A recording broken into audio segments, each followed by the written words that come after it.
Hey everybody, give me a second while I get this all hooked up so I can get this angled right.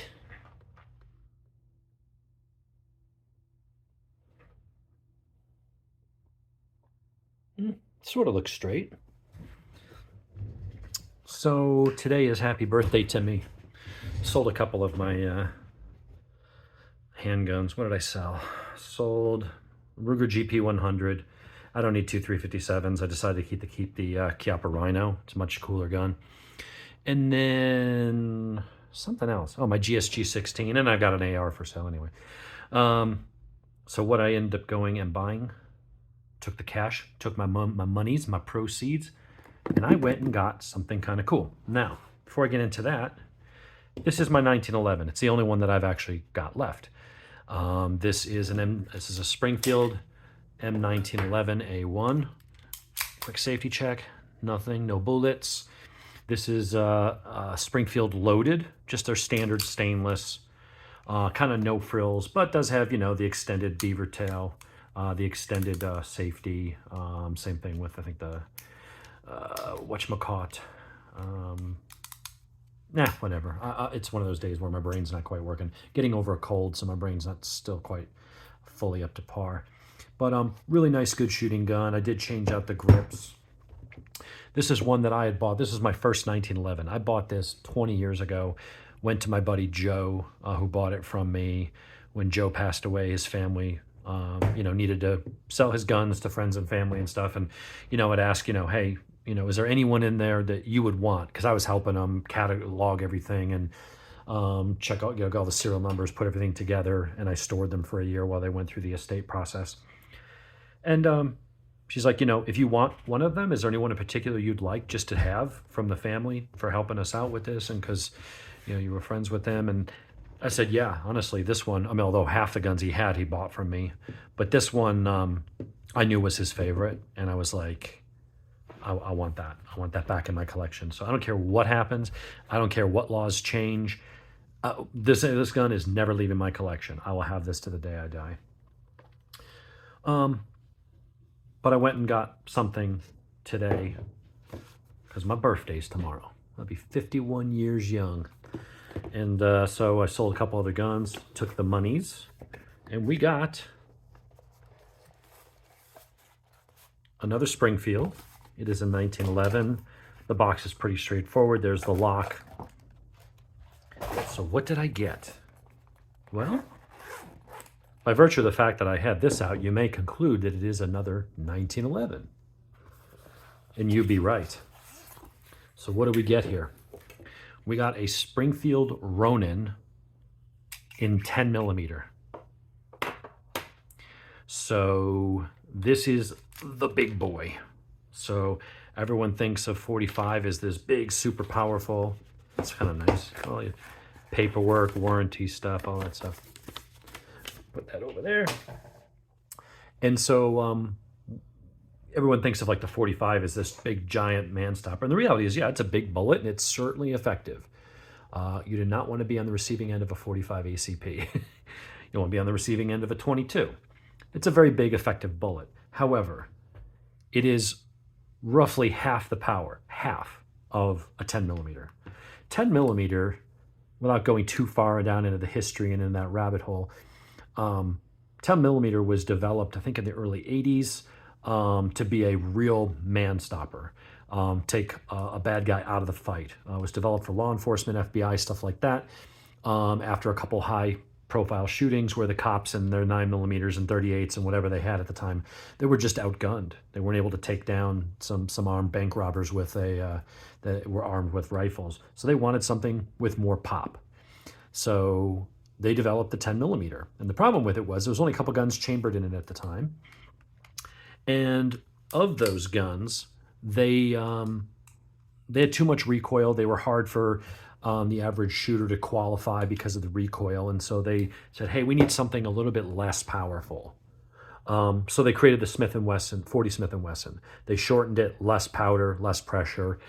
And so if you think of how you have 38 Special, and then you got the big brother, the tough, the big kick-ass brother, the 357 Magnum, and how it was 357. They needed something a little softer shooting out of a, you know, two-inch barreled Colt Detective, or you know, whatever, backup 5-shot revolver, something, you know, like that size. 357 was too much, so they knocked it down to 30, created 38 special. And that's what happened with the 10 millimeter. So you think of a 40 because you're like, oh, you got a 9, you have a 45, and then the 40 is the big boy. No, the 40 is the middle child. The big boy is the 10 millimeter. 10 millimeter has got way more power. Now these aren't loaded that hot, but we'll talk about foot-pounds of energy and stuff. But what is it so far about this gun? Well, all steel frame. It does have, just like the Springfield 1911 loaded that I have, forward and rear cocking serrations, nice and sharp, nice bluing up top, more bare stainless steel here on the bottom.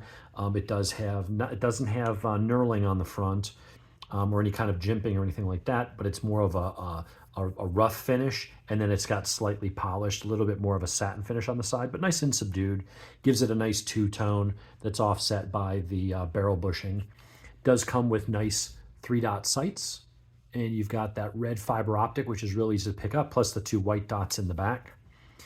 Like all 1911s, it's going to be single action only. Got a lot of oil coming out of here. I got to take it apart and clean it and stuff, but I won't do that on camera. Get some of the excess oil out of there. Out of the box, the trigger pull, again, let's just triple, double, triple, quadruple check. Nothing in there. The trigger pull on it, really nice. Light trigger pull. No real creep. It's like kind of like pushing a stiff mouse button. Feels like around 4.5 pounds. That will loosen up a little bit over time as it wears in. I do like that these are more combat sights. They're steel. Now the front is metal with the plastic insert, so probably not as durable as an all steel post like you might have on something like that. But it also, I do like that this is at a 90-degree angle.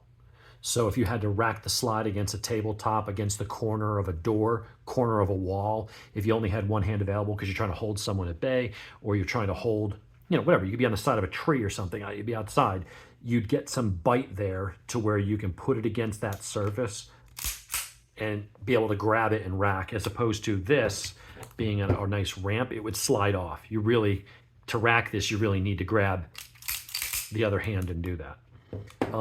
The safety is very tactile.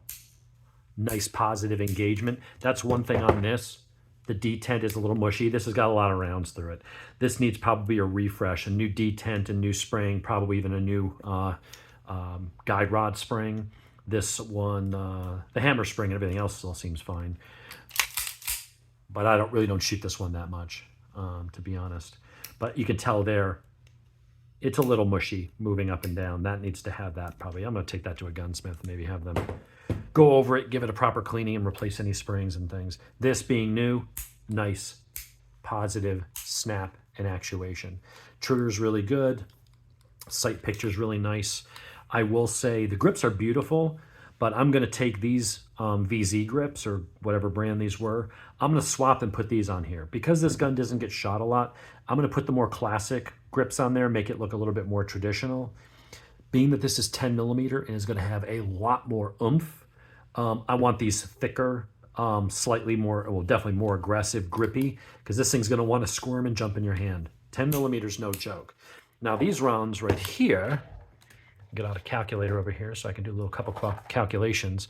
You know, you think about your 9 millimeter, it's like 360 foot-pounds, and it's like 390 foot-pounds for 45, and then you get up into plus Ps, and you might be in the low to mid 400s for a 9 millimeter plus P, and as you start getting up into 45 plus P, you're approaching 500 foot-pounds.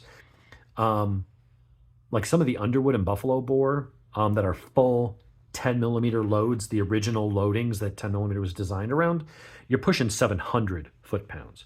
So you're talking double the power of a 9 millimeter. These are 1,275 feet per second. So we're going to take the velocity squared. So 1,275 times 1,275 times 180 grains. And then we're going to divide that by 450,240. And so these ones are 650 foot-pounds of energy. These aren't truly full loads, But 650 foot-pounds a lot.